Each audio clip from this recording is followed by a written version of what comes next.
I was going through some old photos and I ran across some I think you guys would be interested in.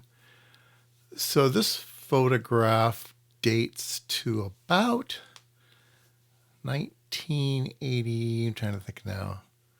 I had just gotten married, I think, 1985, something like that. Um, so what is in this page here? So let's start over on the right hand side. People probably went right to the oscilloscopes. That oscilloscope on the top is a Heathkit. It's a 2-channel Heathkit. Trying to remember how speedy it was. 5 megahertz, 10 megahertz, 15 meg, no more than 15, maybe 10 megahertz. That was the first oscilloscope. Yeah, that was the first oscilloscope that I had because I bought that when I was working a summer job. I had a summer job as a technician, and I went to a Heathkit and bought this thing. And over the summer, I had a summer job out of college, and I built this thing one summer when I was away from home. The oscilloscope underneath it is a Tektronix. It has a like a 1/4-inch aluminum plate in the front, and I'm quite sure. Most of the ones had like rounded corners, and this one had a heavy duty plate. I don't know if this was a military issue or something, but anyway, this one had a plate. It's like a 454 scope, if I'm remembering the numbers right. Has some plugins. Here's a two-channel plug-in. This is probably a 10 megahertz scope. I don't know, something like that. Let's see here. My ham radio's down here. It's a Swan 500. That was the first ham radio I ever had. I bought that also when I was in San Diego working my summer job. Somebody had one for sale cheap and I bought it. Here's the power supply that I owned for a very long time. It's really, really hard to see in this photograph, but there was no metal case. I just had that little L bracket here, and everything was exposed wiring, and it was all home built inside. It used a 3-terminal regulator. It was a joke. It did have a little LCD. It had a little analog meter on the front that was kind of okay, not very good. Let's see here. Right here, you can see that is a Hewlett-Packard voltmeter, like a 3.5 digit voltmeter. So everything I've got here is from the junk market, right? This is a counter. I believe it's a Hewlett-Packard 5245L. And you can see that I don't have any plugins for it yet. These came with lots of plugins, and I haven't been able to find them on the used market yet. So, you get it when you can get it. The thing above is like I call it like a phase lock loop or something that allows you to take high frequencies, gigahertz range, and down convert them into something that that your other counter can handle. So that's what this is. And then there's another Nixie counter up here. I don't know why I had that. It must have been cheap at the junk store, so I just bought it. I already had this one, so I just picked that one up for fun. Up at the top here, a TS505 is a military vacuum tube voltmeter. I think this is my LCR meter. I'm not sure what this is. Maybe it's the top for my LCR meter or something. And then a couple Hewlett-Packard generators. I think this is like a UHF generator, or maybe a VHF generator, like a 606, 616, something along those lines. I believe this is an audio generator, but I'm not sure what the part number is on that. So anyway, this is what I had. I had been working now in the industry for about 5 years, and most of my money went to pay for other things. You're poor. And but I did go to the junk store and pick up things when I could pick them up super cheap. So that's what I had. All right, so we're going to move ahead in time now. I believe this is only a few years after the other one.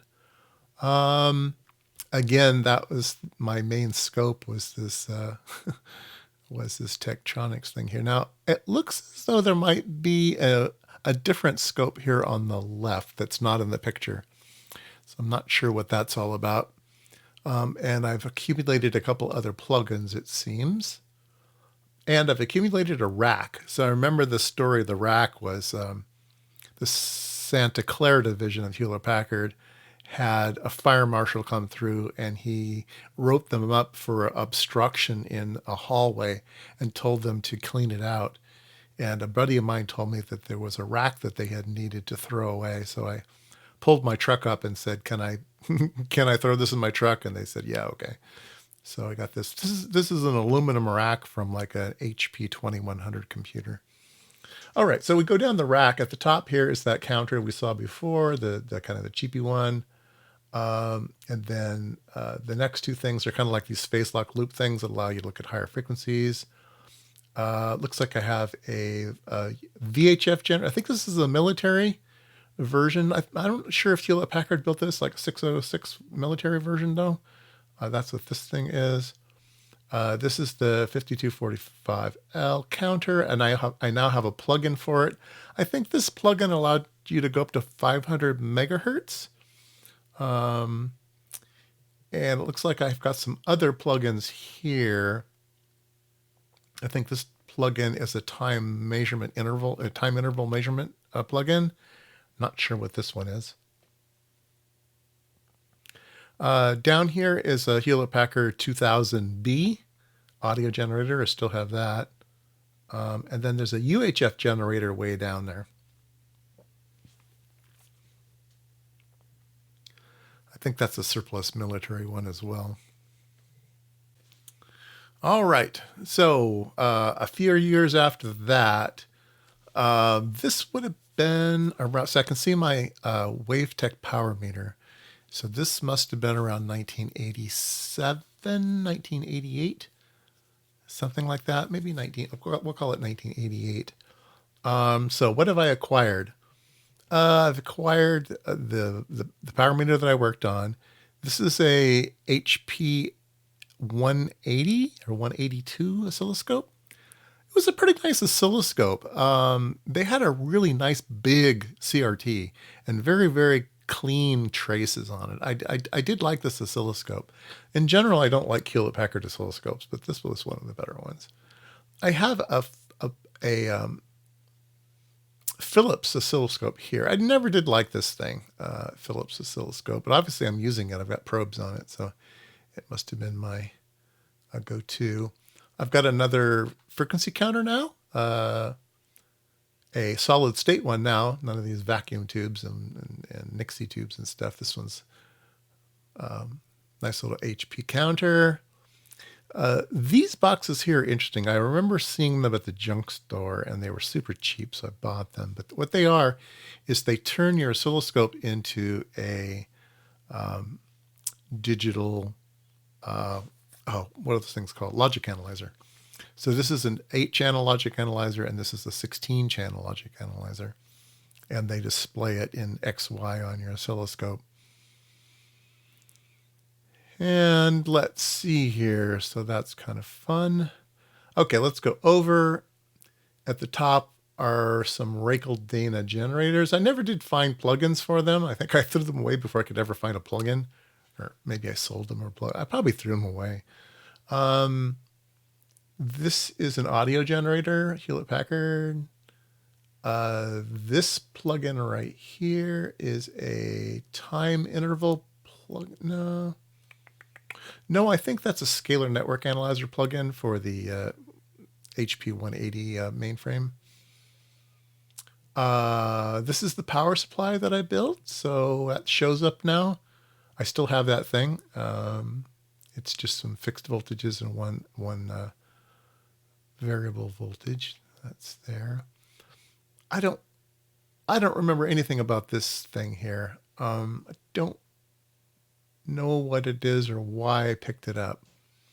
I don't know if it's a spectrum analyzer. I don't know if it's an oscilloscope. I think it's an oscilloscope, but I really don't remember this thing, so can't say much about it. Okay, so over in the rack, we have the HP200 oscillator here. At the top, I have a 40 gigahertz AIL analog spectrum analyzer. And then I have my counter here. This is my counter with Nixie tubes. This is a voltage calibrator that I still have. And then the UHF generator and VHF generators and stuff down here. This analog spectrum analyzer, I ended up selling it to a professor over at Stanford. That was interesting. Yeah. Down here, kind of wish I didn't sell this thing. It's a frequency meter. It's a resonant cavity, and you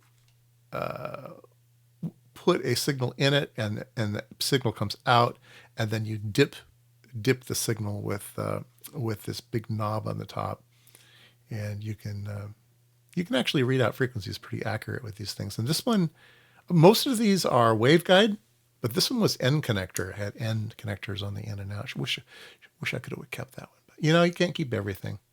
You can't keep everything. So anyway, there you go. Blast from the past. Obviously, my hobby started a long time ago, and I do keep adding to it.